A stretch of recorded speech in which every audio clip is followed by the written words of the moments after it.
Hallelujah. ದೇವರ ಪರಿಶುದ್ಧ ನಾಮಕ್ಕೆ ಸ್ತೋತ್ರವಾಗಲಿ. ಈ ದಿನ ನಾವು ಮಾರ್ಕನು ಬರೆದ ಸುವಾರ್ತೆ ಅಧ್ಯಾಯ 11 ಹಾಗೂ 12 ಓದಿ ಧ್ಯಾನ ಮಾಡುವಂತರಾಗೋಣ. ಮಾರ್ಕನು ಬರೆದ ಸುವಾರ್ತೆ ಅಧ್ಯಾಯ 11. ಅವರು ಯೆರೂಸಲೇಮಿಗೆ ಸಮೀಪಿಸಿ ಎಣ್ಣೆ ಮರಗಳ ಗುಡ್ಡದ ಬಳಿಯಲ್ಲಿರುವ ಬೇತ್ಫಗೆಗೂ ಬೇತಾನ್ಯಕ್ಕೂ ಬಂದಾಗ ಆತನು ತನ್ನ ಶಿಷ್ಯರಲ್ಲಿ ಇಬ್ಬರನ್ನು ಕರೆದು, ನಿಮ್ಮೆದುರಿಗಿರುವ ಹಳ್ಳಿಗೆ ಹೋಗಿರಿ, ಅದರೊಳಕ್ಕೆ ಸೇರುತ್ತಿರುವಾಗಲೇ ಅಲ್ಲಿ ಕಟ್ಟಿರುವ ಒಂದು ಕತ್ತೆ ಮರಿಯನ್ನು ಕಾಣುವಿರಿ. ಇದುವರೆಗೆ ಅದರ ಮೇಲೆ ಯಾರೂ ಹತ್ತಿಲ್ಲ. ಅದನ್ನು ಬಿಚ್ಚಿ ಹಿಡುಕೊಂಡು ಬನ್ನಿರಿ. ಯಾವನಾದರೂ ನಿಮ್ಮನ್ನು ಏನು ಹೀಗೆ ಮಾಡುವುದು ಎಂದು ಕೇಳಿದರೆ, ಇದು ಸ್ವಾಮಿಯವರಿಗೆ ಬೇಕಾಗಿದೆ, ಅವರು ತಡಮಾಡದೆ ತಿರುಗಿ ಇಲ್ಲಿಗೆ ಕಳುಹಿಸಿಕೊಡುವರು ಅನ್ನಿರಿ ಎಂದು ಹೇಳಿ ಕಳುಹಿಸಿದನು. ಆ ಶಿಷ್ಯರು ಹೋಗಿ ಬೀದಿಯಲ್ಲಿ ಹೊರಗೆ ಬಾಗಿಲಿನ ಹತ್ತಿರ ಒಂದು ಕತ್ತೆ ಮರಿ ಕಟ್ಟಿರುವುದನ್ನು ಕಂಡು ಅದನ್ನು ಬಿಚ್ಚಿದರು. ಅಲ್ಲಿ ನಿಂತಿದ್ದವರಲ್ಲಿ ಕೆಲವರು, ಈ ಮರಿಯನ್ನು ಬಿಚ್ಚಿ ಏನು ಮಾಡುತ್ತೀರಿ ಎಂದು ಅವರನ್ನು ಕೇಳಿದ್ದಕ್ಕೆ, ಯೇಸು ಹೇಳಿದಂತೆಯೇ ಅವರು ಹೇಳಿದಾಗ ಆ ಜನರು ತೆಗೆದುಕೊಂಡು ಹೋಗಗೊಡಿಸಿದರು. ಶಿಷ್ಯರು ಆ ಮರಿಯನ್ನು ಯೇಸುವಿನ ಬಳಿಗೆ ತಂದು ತಮ್ಮ ಬಟ್ಟೆಗಳನ್ನು ಅದರ ಮೇಲೆ ಹಾಕಲು ಆತನು ಅದನ್ನು ಹತ್ತಿ ಕೂತುಕೊಂಡನು. ಆಗ ಅನೇಕರು ತಮ್ಮ ಬಟ್ಟೆಗಳನ್ನು ದಾರಿಯಲ್ಲಿ ಹಾಸಿದರು. ಬೇರೆ ಕೆಲವರು ತೋಟಗಳಿಂದ ಚಿಗುರುಗಳನ್ನು ಕೊಯ್ದು ತಂದು ಹಾಸಿದರು. ಆತನ ಹಿಂದೆಯೂ ಮುಂದೆಯೂ ಹೋಗುತ್ತಿದ್ದವರು, ಜಯ, ಕರ್ತನ ಹೆಸರಿನಲ್ಲಿ ಬರುವವನಿಗೆ ಆಶೀರ್ವಾದ, ನಮ್ಮ ಪಿತೃವಾದ ದಾವೀದನ ರಾಜ್ಯವು ಬರುತ್ತದೆ, ಅದಕ್ಕೆ ಆಶೀರ್ವಾದ, ಮೇಲಣ ಲೋಕಗಳಲ್ಲಿ ಜಯ ಎಂದು ಆರ್ಭಟಿಸಿದರು. ತರುವಾಯ ಯೇಸು ಯೆರೂಸಲೇಮನ್ನು ಸೇರಿ ದೇವಾಲಯಕ್ಕೆ ಹೋಗಿ ಸುತ್ತಲೂ ಎಲ್ಲ ನೋಡಿಕೊಂಡು ಅಷ್ಟರಲ್ಲಿ ಸಂಜೆಯಾದದ್ದರಿಂದ 12 ಮಂದಿ ಶಿಷ್ಯರನ್ನು ಕರಕೊಂಡು ಬೇತಾನ್ಯಕ್ಕೆ ಹೊರಟು ಹೋದನು. ಮರುದಿನ ಅವರು ಬೇತಾನ್ಯವನ್ನು ಬಿಟ್ಟು ಬರುತ್ತಿರುವಾಗ ಆತನು ಹಸಿದನು ಮತ್ತು ಎಲೆ ಬಿಟ್ಟಿದ್ದ ಒಂದು ಅಂಜೂರದ ಮರವನ್ನು ದೂರದಲ್ಲಿ ಕಂಡು ಅದರಲ್ಲಿ ತನಗೇನಾದರೂ ಹಣ್ಣು ಸಿಕ್ಕೀತೆಂದು ಅಲ್ಲಿಗೆ ಹೋದನು. ಅದರ ಹತ್ತಿರಕ್ಕೆ ಬಂದಾಗ ಅದರಲ್ಲಿ ಬರೀ ಎಲೆಗಳನ್ನೇ ಹೊರತು ಮತ್ತೇನೂ ಕಾಣಲಿಲ್ಲ. ಅದು ಅಂಜೂರದ ಹಣ್ಣಿನ ಕಾಲವಲ್ಲ. ಆಗ ಯೇಸು ಆ ಮರಕ್ಕೆ, ಇನ್ನು ಮೇಲೆ ಒಬ್ಬರೂ ನಿನ್ನಲ್ಲಿ ಹಣ್ಣನ್ನು ಎಂದೆಂದಿಗೂ ತಿನ್ನದ ಹಾಗಾಗಲಿ ಎಂದು ಹೇಳಿದನು. ಆತನ ಶಿಷ್ಯರು ಅದನ್ನು ಕೇಳಿದರು. ಅವರು ಯೆರೂಸಲೇಮಿಗೆ ಬಂದಾಗ ಯೇಸು ದೇವಾಲಯಕ್ಕೆ ಹೋಗಿ ಅದರಲ್ಲಿ ಮಾರುವವರನ್ನು ಕೊಳ್ಳುವವರನ್ನು ಹೊರಡಿಸಿ ಬಿಡುವುದಕ್ಕೆ ಪ್ರಾರಂಭಿಸಿ ಚಿನಿವಾರರ ಮೇಜುಗಳನ್ನು, ಪಾರಿವಾಳ ಮಾರುವವರ ಕಾಲ್ಮಣೆಗಳನ್ನು ಕೆಡವಿದನು. ಒಬ್ಬನನ್ನಾದರೂ ಸಾಮಾನು ಹೊತ್ತುಕೊಂಡು ದೇವಾಲಯದೊಳಗೆ ಹಾದು ಹೋಗಗೊಡಿಸಲಿಲ್ಲ. ಮತ್ತು ಆತನು ಉಪದೇಶ ಮಾಡಿ, ನನ್ನ ಆಲಯವು ಎಲ್ಲ ಜನಾಂಗಗಳಿಗೂ ಪ್ರಾರ್ಥನಾಲಯವೆನಿಸಿಕೊಳ್ಳುವುದು ಎಂದು ಬರೆದಿದೆಯಲ್ಲ, ಆದರೆ ನೀವು ಅದನ್ನು ಕಳ್ಳರ ಗವಿ ಮಾಡಿದ್ದೀರಿ ಎಂದು ಹೇಳಿದನು. ಅದನ್ನು ಮಹಾಯಾಜಕರು ಶಾಸ್ತ್ರಿಗಳು ಕೇಳಿ ಅವನನ್ನು ಯಾವ ಉಪಾಯದಿಂದ ಕೊಲ್ಲೋಣ ಎಂದು ಸಂದರ್ಭ ನೋಡುತ್ತಿದ್ದರು. ಯಾಕಂದರೆ ಜನರೆಲ್ಲ ಆತನ ಉಪದೇಶವನ್ನು ಕೇಳಿ ಅತ್ಯಾಶ್ಚರ್ಯಪಟ್ಟದ್ದರಿಂದ ಅವರು ಆತನಿಗೆ ಹೆದರುತ್ತಿದ್ದರು. ಪ್ರತಿ ಸಾಯಂಕಾಲ ಯೇಸುವು ಆತನ ಶಿಷ್ಯರು ಪಟ್ಟಣವನ್ನು ಬಿಟ್ಟು ಹೊರಗೆ ಹೋಗುತ್ತಿದ್ದರು. ಬೆಳಗ್ಗೆ ಅವರು ಬರುತ್ತಿರುವಾಗ ಆ ಅಂಜೂರದ ಮರವು ಬುಡದಿಂದಲೂ ಒಣಗಿ ಹೋಗಿರುವುದನ್ನು ಕಂಡರು.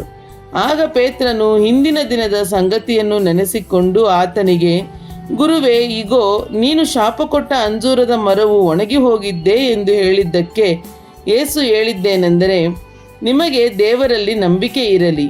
ನಿಮಗೆ ಸತ್ಯವಾಗಿ ಹೇಳುತ್ತೇನೆ, ಯಾವನಾದರೂ ಈ ಬೆಟ್ಟಕ್ಕೆ, ನೀನು ಕಿತ್ತುಕೊಂಡು ಹೋಗಿ ಸಮುದ್ರದಲ್ಲಿ ಬೀಳು ಎಂದು ಹೇಳಿ ತನ್ನ ಮನಸ್ಸಿನಲ್ಲಿ ಸಂಶಯ ಪಡದೆ ತಾನು ಹೇಳಿದ್ದು ಆಗುವುದೆಂದು ನಂಬಿದರೆ ಅವನು ಹೇಳಿದಂತೆಯೇ ಆಗುವುದು. ಆದ ಕಾರಣ ನೀವು ಪ್ರಾರ್ಥನೆ ಮಾಡಿ ಏನೇನು ಬೇಡಿಕೊಳ್ಳುತ್ತೀರೋ ಅದನ್ನೆಲ್ಲ ಹೊಂದಿದ್ದೇವೆಂದು ನಂಬಿರಿ, ಅದು ನಿಮಗೆ ಸಿಕ್ಕುವುದೆಂದು ನಿಮಗೆ ಹೇಳುತ್ತೇನೆ. ಇದಲ್ಲದೆ ನೀವು ನಿಂತುಕೊಂಡು ಪ್ರಾರ್ಥನೆ ಮಾಡುವಾಗೆಲ್ಲ ಯಾರ ಮೇಲೆ ಏನಾದರೂ ವಿರೋಧವಿದ್ದರೆ ಅದನ್ನು ಅವನಿಗೆ ಕ್ಷಮಿಸಿರಿ. ಕ್ಷಮಿಸಿದರೆ ಪರಲೋಕದಲ್ಲಿರುವ ನಿಮ್ಮ ತಂದೆಯೂ ಸಹ ನಿಮ್ಮ ತಪ್ಪುಗಳನ್ನು ನಿಮಗೆ ಕ್ಷಮಿಸಿಬಿಡುವನು ಅಂದನು. ಅವರು ತಿರುಗಿ ಯೆರೂಸಲೇಮಿಗೆ ಬಂದಾಗ ಆತನು ದೇವಾಲಯದಲ್ಲಿ ತಿರುಗಾಡುತ್ತಿರಲಾಗಿ ಮಹಾಯಾಜಕರು, ಶಾಸ್ತ್ರಿಗಳು, ಹಿರಿಯರು ಆತನ ಬಳಿಗೆ ಬಂದು, ನೀವು ಯಾವ ಅಧಿಕಾರದಿಂದ ಇದನ್ನೆಲ್ಲ ಮಾಡುತ್ತೀ? ಇದನ್ನು ಮಾಡುವುದಕ್ಕೆ ಈ ಅಧಿಕಾರವನ್ನು ನಿನಗೆ ಯಾರು ಕೊಟ್ಟಾರು ಎಂದು ಆತನನ್ನು ಕೇಳಿದರು. ಯೇಸು ಅವರಿಗೆ, ನಾನು ನಿಮ್ಮನ್ನೂ ಒಂದು ಮಾತು ಕೇಳುತ್ತೇನೆ. ನನಗೆ ಉತ್ತರ ಹೇಳಿದರೆ ನಾನು ಸಹ ಯಾವ ಅಧಿಕಾರದಿಂದ ಇದನ್ನು ಮಾಡುತ್ತೇನೆಂಬುದನ್ನು ನಿಮಗೆ ಹೇಳುತ್ತೇನೆ. ದೀಕ್ಷಾಸ್ನಾನ ಮಾಡಿಸುವ ಅಧಿಕಾರವು ಯೋಹಾನನಿಗೆ ಪರಲೋಕದಿಂದ ಬಂತೋ ಮನುಷ್ಯರಿಂದ ಬಂತೋ? ಉತ್ತರ ಕೊಡಿರಿ ಅಂದನು. ಆಗ ಅವರು, ಪರಲೋಕದಿಂದ ಬಂತೆಂದು ನಾವು ಹೇಳಿದರೆ ಹಾಗಾದರೆ ನೀವು ಅದನ್ನು ಯಾಕೆ ನಂಬಲಿಲ್ಲ ಅಂದಾನು. ಮನುಷ್ಯರಿಂದ ಬಂತೆಂದು ಹೇಳಿದರೆ ಏನಾಗುವುದೋ ಎಂಬುದಾಗಿ ತಮ್ಮೊಳಗೆ ಮಾತಾಡಿಕೊಳ್ಳುತ್ತಿದ್ದರು. ಯೋಹಾನನು ಪ್ರವಾದಿಯೆಂದು ಜನರೆಲ್ಲರೂ ಅನುಮಾನವಿಲ್ಲದೆ ತಿಳಿದುಕೊಂಡಿದ್ದರಿಂದ ಇವರಿಗೆ ಜನರ ಭಯವಿತ್ತು. ಹೀಗಿರಲಾಗಿ ಅವರು, ನಾವು ಅರಿಯವು ಎಂದು ಯೇಸುವಿಗೆ ಉತ್ತರ ಕೊಟ್ಟರು. ಆಗ ಯೇಸು ಅವರಿಗೆ, ಯಾವ ಅಧಿಕಾರದಿಂದ ಇದನ್ನು ಮಾಡುತ್ತೇನೋ ಅದನ್ನು ನಾನೂ ನಿಮಗೆ ಹೇಳುವುದಿಲ್ಲ ಅಂದನು. ಮಾರ್ಕನು ಬರೆದ ಸುವಾರ್ತೆ ಅಧ್ಯಾಯ 12. ಆಗ ಯೇಸು ಅವರು ಕೂಡ ಸಾಮ್ಯರೂಪವಾಗಿ ಮಾತಾಡುವುದಕ್ಕೆ ತೊಡಗಿ, ಒಬ್ಬ ಮನುಷ್ಯನು ಒಂದು ದ್ರಾಕ್ಷೆಯ ತೋಟವನ್ನು ಮಾಡಿ ಸುತ್ತಲೂ ಬೇಲಿ ಹಾಕಿಸಿ ದ್ರಾಕ್ಷೆಯ ಆಲೆಗಾಗಿ ಒಂದು ಗುಂಡಿಯನ್ನು ತೆಗೆಸಿ ಹೂಡೆಯನ್ನು ಕಟ್ಟಿಸಿ ಒಕ್ಕಲಿಗರಿಗೆ ವಾರಕ್ಕೆ ಕೊಟ್ಟು ಬೇರೊಂದು ದೇಶಕ್ಕೆ ಹೋದನು. ಫಲಕಾಲ ಬಂದಾಗ ದ್ರಾಕ್ಷೆಯ ತೋಟದ ಹಣ್ಣಿನ ಪಾಲನ್ನು ಆ ಒಕ್ಕಲಿಗರಿಂದ ತೆಗೆದುಕೊಂಡು ಬರುವುದಕ್ಕಾಗಿ ಒಬ್ಬ ಆಳನ್ನು ಅವರ ಬಳಿಗೆ ಕಳುಹಿಸಿದನು. ಅವರು ಅವನನ್ನು ಹಿಡಿಕೊಂಡು ಹೊಡೆದು ಬರಿಗೈಲಿ ಕಳುಹಿಸಿಬಿಟ್ಟರು. ಆ ದಣಿಯು ತಿರುಗಿ ಮತ್ತೊಬ್ಬ ಆಳನ್ನು ಅವರ ಬಳಿಗೆ ಕಳುಹಿಸಲು ಅವನನ್ನು ಅವರು ತಲೆಯ ಮೇಲೆ ಹೊಡೆದು ಅಪಮಾನ ಪಡಿಸಿದರು. ಆಮೇಲೆ ಇನ್ನೊಬ್ಬನನ್ನು ಕಳುಹಿಸಲು ಅವನನ್ನು ಕೊಂದು ಹಾಕಿದರು. ಇನ್ನೂ ಅನೇಕರನ್ನು ಕಳುಹಿಸಿದನು. ಅವರಲ್ಲಿ ಕೆಲವರನ್ನು ಹೊಡೆದರು, ಕೆಲವರನ್ನು ಕಡಿದು ಹಾಕಿದರು. ಅವನಿಗೆ ಇನ್ನೂ ಒಬ್ಬನಿದ್ದನು, ಯಾರೆಂದರೆ ಅದು ಅವನ ಮುದ್ದು ಮಗನೇ. ನನ್ನ ಮಗನಿಗಾದರೂ ಮರ್ಯಾದೆ ತೋರಿಸಿಯಾರೆಂದು ದಣಿಯು ಕಡೆಯಲ್ಲಿ ಅವನನ್ನು ಅವರ ಬಳಿಗೆ ಕಳುಹಿಸಿದನು.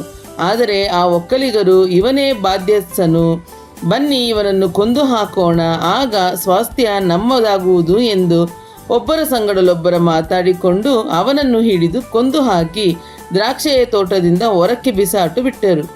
ಹಾಗಾದರೆ ದ್ರಾಕ್ಷೆಯ ತೋಟದ ದಣಿಯು ಏನು ಮಾಡುವನು? ಅವನು ಬಂದು ಆ ಒಕ್ಕಲಿಗರನ್ನು ಸಂಹರಿಸಿ ತನ್ನ ತೋಟವನ್ನು ಬೇರೆ ಜನರಿಗೆ ಮಾಡುವುದಕ್ಕೆ ಕೊಡುವನು. ಮನೆ ಕಟ್ಟುವವರು ಬೇಡವೆಂದು ಬಿಟ್ಟ ಕಲ್ಲೇ ಮುಖ್ಯವಾದ ಮೂಲೆಗಲ್ಲಾಯಿತು. ಇದು ಕರ್ತನಿಂದಲೇ ಆಯಿತು. ನಮಗೆ ಆಶ್ಚರ್ಯವಾಗಿ ತೋರುತ್ತದೆ ಎಂಬ ಶಾಸ್ತ್ರವಚನವನ್ನು ನೀವು ಓದಿಲ್ಲವೇ ಅಂದನು. ಇವನು ತಮ್ಮನ್ನೇ ಕುರಿತು ಈ ಸಾಮ್ಯವನ್ನು ಹೇಳಿದನು ಎಂದು ಅವರು ತಿಳುಕೊಂಡು ಆತನನ್ನು ಹಿಡಿಯುವುದಕ್ಕೆ ಸಂದರ್ಭ ನೋಡುತ್ತಿದ್ದರು. ಆದರೆ ಜನರಿಗೆ ಭಯಪಟ್ಟು ಆತನನ್ನು ಬಿಟ್ಟು ಹೋದರು. ಆಮೇಲೆ ಅವರು ಆತನನ್ನು ಮಾತಿನಲ್ಲಿ ಹಿಡಿಯುವುದಕ್ಕೆ ಫರಿಸಾಯರಲ್ಲಿಯೂ ಹೆರೋದ್ಯರಲ್ಲಿಯೂ ಕೆಲವರನ್ನು ಆತನ ಬಳಿಗೆ ಕಳುಹಿಸಿದರು. ಇವರು ಬಂದು, ಬೋಧಕನೇ, ನೀನು ಸತ್ಯವಂತನು, ಯಾರಿಗೂ ಹೆದರದವನು, ನೀನು ಜನರ ಮುಖದಿಚ್ಛೆಗೆ ಮಾತಾಡದೆ ದೇವರ ಮಾರ್ಗವನ್ನು ಸತ್ಯವಾಗಿ ಬೋಧಿಸುವವನಾಗಿದ್ದಿ ಎಂದು ಬಲ್ಲೆವು. ಕೈಸರನಿಗೆ ತೆರಿಗೆ ಕೊಡುವುದು ಸರಿಯೋ ಸರಿಯಲ್ಲವೋ, ಕೊಡಬೇಕೋ ಬೇಡವೋ ಎಂದು ಆತನನ್ನು ಕೇಳಿದರು. ಆತನು ಅವರ ಕಪಟವನ್ನು ತಿಳಿದು, ನನ್ನನ್ನೇ ಯಾಕೆ ಪರೀಕ್ಷೆ ಮಾಡುತ್ತೀರಿ? ನನಗೆ ಒಂದು ಹಣವನ್ನು ತಂದು ತೋರಿಸಿರಿ ಅನ್ನಲು ಅವರು ತಂದರು. ಆಗ ಆತನು, ಈ ತಲೆಯೂ ಮುದ್ರೆಯೂ ಯಾರದು ಎಂದು ಕೇಳಿದ್ದಕ್ಕೆ ಅವರು, ಕೈಸರನದು ಅಂದರು. ಯೇಸು, ಕೈಸರನದನ್ನು ಕೈಸರನಿಗೆ ಕೊಡಿರಿ, ದೇವರದನ್ನು ದೇವರಿಗೆ ಕೊಡಿರಿ ಎಂದು ಹೇಳಿದನು. ಅವರು ಆತನ ವಿಷಯದಲ್ಲಿ ಬಹು ಆಶ್ಚರ್ಯಪಟ್ಟರು. ತರುವಾಯ ಸದ್ದುಕಾಯರು ಆತನ ಬಳಿಗೆ ಬಂದರು. ಇವರು ಪುನರುತ್ಥಾನವಿಲ್ಲ ಅನ್ನುವವರು. ಇವರು ಆತನಿಗೆ ಪ್ರಶ್ನೆ ಮಾಡಿದ್ದೇನೆಂದರೆ, ಬೋಧಕನೇ, ಅಣ್ಣನಾದವನು ಮಕ್ಕಳಿಲ್ಲದೆ ಹೆಂಡತಿಯನ್ನು ಬಿಟ್ಟು ಸತ್ತರೆ ಆಕೆಯನ್ನು ಅವನ ತಮ್ಮನು ಮದುವೆ ಮಾಡಿಕೊಂಡು ತನ್ನ ಅಣ್ಣನಿಗೆ ಸಂತಾನವನ್ನು ಪಡೆಯಬೇಕೆಂದು ಮೋಶೆಯು ನಮಗೆ ಬರೆದಿಟ್ಟನಷ್ಟೇ. 7 ಮಂದಿ ಅಣ್ಣ ತಮ್ಮಂದಿರಿದ್ದರು. ಮೊದಲನೆಯವನು ಹೆಂಡತಿಯನ್ನು ಮಾಡಿಕೊಂಡು ಸಂತಾನವಿಲ್ಲದೆ ಸತ್ತನು. ಎರಡನೆಯವನು ಆಕೆಯನ್ನು ಮದುವೆ ಮಾಡಿಕೊಂಡು ಸಂತಾನವಿಲ್ಲದೆ ಸತ್ತನು. ಅದರಂತೆ ಮೂರನೆಯವನು. ಇದೇ ಪ್ರಕಾರ 7 ಮಂದಿಯೂ ಸಂತಾನವಿಲ್ಲದೆ ಹೋದರು. ಕಡೆಯಲ್ಲಿ ಆ ಸ್ತ್ರೀಯೂ ಸತ್ತಳು. ಪುನರುತ್ಥಾನದಲ್ಲಿ ಆಕೆ ಯಾರ ಹೆಂಡತಿಯಾಗಿರುವಳು? ಆಕೆಯನ್ನು 7 ಮಂದಿಯೂ ಮದುವೆ ಮಾಡಿಕೊಂಡಿದ್ದಾರಲ್ಲ ಅಂದರು. ಯೇಸು ಅವರಿಗೆ, ನೀವು ಶಾಸ್ತ್ರವನ್ನಾದರೂ ದೇವರ ಶಕ್ತಿಯನ್ನಾದರೂ ತಿಳಿಯದಿರುವುದರಿಂದಲೇ ತಪ್ಪುವವರಾಗಿದ್ದೀರಲ್ಲವೇ? ಸತ್ತವರು ಬದುಕಿ ಎದ್ದ ಮೇಲೆ ಮದುವೆ ಮಾಡಿಕೊಳ್ಳುವುದೂ ಇಲ್ಲ, ಮಾಡಿಕೊಡುವುದೂ ಇಲ್ಲ. ಪರಲೋಕದಲ್ಲಿರುವ ದೇವದೂತರಂತೆ ಇರುತ್ತಾರೆ. ಆದರೆ ಸತ್ತವರು ಬದುಕಿ ಏಳುತ್ತಾರೆಂಬ ವಿಷಯದಲ್ಲಿ ಹೇಳಬೇಕಾದರೆ, ನಾನು ಅಬ್ರಹಾಮನ ದೇವರು, ಈಸಾಕನ ದೇವರು, ಯಾಕೋಬನ ದೇವರು ಎಂದು ದೇವರು ಮೋಶೆಗೆ ನುಡಿದಿದ್ದನ್ನು ನೀವು ಮೋಶೆಯ ಗ್ರಂಥದಲ್ಲಿ ಪೊದೆಯ ಸಂಗತಿ ಇರುವ ಅಧ್ಯಾಯದಲ್ಲಿ ಓದಲಿಲ್ಲವೇ? ಆತನು ಜೀವಿತರಿಗೆ ದೇವರಾಗಿದ್ದಾನೇ ಹೊರತು ಜೀವವಿಲ್ಲದವರಿಗೆ ಅಲ್ಲ. ನೀವು ಹಿಡಿದ ಅಭಿಪ್ರಾಯವು ಬಹು ತಪ್ಪಾಗಿದೆ ಎಂದು ಹೇಳಿದನು. ಶಾಸ್ತ್ರಿಗಳಲ್ಲಿ ಒಬ್ಬನು ಅವರ ತರ್ಕವನ್ನು ಕೇಳಿ ಯೇಸು ಅವರಿಗೆ ಒಳ್ಳೆಯ ಉತ್ತರ ಕೊಟ್ಟನೆಂದು ತಿಳಿದು ಹತ್ತಿರಕ್ಕೆ ಬಂದು, ಎಲ್ಲ ಆಜ್ಞೆಗಳಲ್ಲಿ ಮೊದಲನೆಯದು ಯಾವುದು ಎಂದು ಆತನನ್ನು ಕೇಳಿದ್ದಕ್ಕೆ ಯೇಸು, ಇಸ್ರಾಯೇಲ್ ಜನವೇ ಕೇಳು, ನಮ್ಮ ದೇವರಾದ ಕರ್ತನು ಒಬ್ಬನೇ ದೇವರು. ನಿನ್ನ ದೇವರಾದ ಕರ್ತನನ್ನು ಪೂರ್ಣ ಹೃದಯದಿಂದಲೂ ಪೂರ್ಣ ಪ್ರಾಣದಿಂದಲೂ ಪೂರ್ಣ ಬುದ್ಧಿಯಿಂದಲೂ ಪೂರ್ಣ ಶಕ್ತಿಯಿಂದಲೂ ಪ್ರೀತಿಸಬೇಕು ಎಂಬುದೇ ಮೊದಲನೆಯ ಆಜ್ಞೆ. ನಿನ್ನ ನೆರೆಯವನನ್ನು ನಿನ್ನಂತೆಯೇ ಪ್ರೀತಿಸಬೇಕು ಎಂಬುದೇ ಎರಡನೆಯ ಆಜ್ಞೆ. ಇವುಗಳಿಗಿಂತ ಹೆಚ್ಚಿನ ಆಜ್ಞೆ ಮತ್ತೊಂದಿಲ್ಲ ಎಂದು ಉತ್ತರ ಕೊಟ್ಟನು. ಆಗ ಆ ಶಾಸ್ತ್ರಿಯು, ಬೋಧಕನೇ, ಚೆನ್ನಾಗಿ ಹೇಳಿದೆ, ಒಬ್ಬನೇ ಇದ್ದಾನೆ, ಆತನ ಹೊರತು ಮತ್ತೊಬ್ಬ ದೇವರಿಲ್ಲ ಎಂದು ನೀನು ಹೇಳಿದ್ದು ಸತ್ಯ. ಆತನನ್ನು ಪೂರ್ಣ ಮನಸ್ಸಿನಿಂದಲೂ ಪೂರ್ಣ ಬುದ್ಧಿಯಿಂದಲೂ ಪೂರ್ಣ ಶಕ್ತಿಯಿಂದಲೂ ಪ್ರೀತಿಸುವುದು ಮತ್ತು ತನ್ನನ್ನು ಪ್ರೀತಿಸಿಕೊಳ್ಳುವಂತೆ ತನ್ನ ನೆರೆಯವನನ್ನು ಪ್ರೀತಿಸುವುದು, ಇವೆರಡೂ ಎಲ್ಲ ಸರ್ವಾಂಗ ಹೋಮಗಳಿಗಿಂತಲೂ ಎಲ್ಲ ಯಜ್ಞಗಳಿಗಿಂತಲೂ ಹೆಚ್ಚಿನವು ಅಂದನು. ಅವನು ಬುದ್ಧಿಯಿಂದ ಉತ್ತರ ಕೊಟ್ಟದ್ದನ್ನು ಯೇಸು ಕಂಡು, ನೀನು ದೇವರ ರಾಜ್ಯಕ್ಕೆ ದೂರವಾದವನಲ್ಲ ಅಂದನು. ಅಂದಿನಿಂದ ಆತನನ್ನು ಪ್ರಶ್ನೆ ಮಾಡುವುದಕ್ಕೆ ಯಾರಿಗೂ ಧೈರ್ಯವಿರಲಿಲ್ಲ. ಯೇಸು ದೇವಾಲಯದಲ್ಲಿ ಉಪದೇಶ ಮಾಡುತ್ತಿರಲಾಗಿ ಪ್ರಶ್ನೆ ಮಾಡಿ, ಶಾಸ್ತ್ರಿಗಳು ಬರಬೇಕಾದ ಕ್ರಿಸ್ತನನ್ನು ದಾವೀದನ ಮಗನೆಂದು ಹೇಳುತ್ತಾರಲ್ಲ, ಅದು ಹೇಗಾದೀತು? ನಾನು ನಿನ್ನ ವಿರೋಧಿಗಳನ್ನು ನಿನ್ನ ಪಾದಗಳ ಕೆಳಗೆ ಹಾಕುವ ತನಕ ನನ್ನ ಬಲಗಡೆಯಲ್ಲಿ ಕೂತಿಕೊಂಡಿರು ಎಂದು ಕರ್ತನು ನನ್ನ ಒಡೆಯನಿಗೆ ನುಡಿದನು ಎಂಬುದಾಗಿ ದಾವೀದನೇ ಪವಿತ್ರಾತ್ಮ ಪ್ರೇರಣೆಯಿಂದ ಹೇಳಿದನು. ದಾವೀದನೇ ಆತನನ್ನು ಒಡೆಯನೆಂದು ಹೇಳಿರುವಲ್ಲಿ ಆತನು ಅವನಿಗೆ ಮಗನಾಗುವುದು ಹೇಗೆ ಎಂದು ಕೇಳಿದನು. ಸಾಧಾರಣ ಜನರು ಆತನ ಮಾತನ್ನು ಸಂತೋಷದಿಂದ ಕೇಳುತ್ತಿದ್ದರು. ಆತನು ಉಪದೇಶ ಮಾಡಿ ಹೇಳಿದ್ದೇನೆಂದರೆ, ಶಾಸ್ತ್ರಿಗಳ ವಿಷಯದಲ್ಲಿ ಎಚ್ಚರಿಕೆಯಾಗಿರಿ. ನಿಲುವಂಗಿಗಳನ್ನು ತೊಟ್ಟುಕೊಂಡು ತಿರುಗಾಡುವುದು, ಅಂಗಡಿ ಬೀದಿಗಳಲ್ಲಿ ನಮಸ್ಕಾರಗಳು, ಸಭಾಮಂದಿರಗಳಲ್ಲಿ ಮುಖ್ಯಪೀಠಗಳು, ಔತಣ ಪ್ರಸ್ಥಗಳಲ್ಲಿ ಪ್ರಥಮ ಸ್ಥಾನಗಳು, ಇವುಗಳಲ್ಲಿಯೇ ಅವರು ಮನಸ್ಸುಳ್ಳವರಾಗಿದ್ದಾರೆ. ವಿಧವೆಯರ ಮನೆಗಳನ್ನು ನುಂಗಿ ನಟನೆಗಾಗಿ ದೇವರಿಗೆ ಉದ್ದವಾದ ಪ್ರಾರ್ಥನೆಗಳನ್ನು ಮಾಡುವವರಾದ ಇವರು ಹೆಚ್ಚಾದ ದಂಡನೆಯನ್ನು ಹೊಂದುವರು ಅಂದನು. ಯೇಸು ಬೊಕ್ಕಸದ ಮನೆಗೆ ಎದುರಾಗಿ ಕೂತುಕೊಂಡು ಜನರು ಬೊಕ್ಕಸದಲ್ಲಿ ಹಣ ಹಾಕುವುದನ್ನು ನೋಡುತ್ತಿದ್ದನು. ಅನೇಕ ಮಂದಿ ಐಶ್ವರ್ಯವಂತರು ಬಹಳ ಹಾಕುತ್ತಿರಲು ಒಬ್ಬ ಬಡ ವಿಧವೆಯು ಬಂದು 2 ಕಾಸು, ಅಂದರೆ 1 ದುಗ್ಗಾಣಿ ಹಾಕಿದಳು.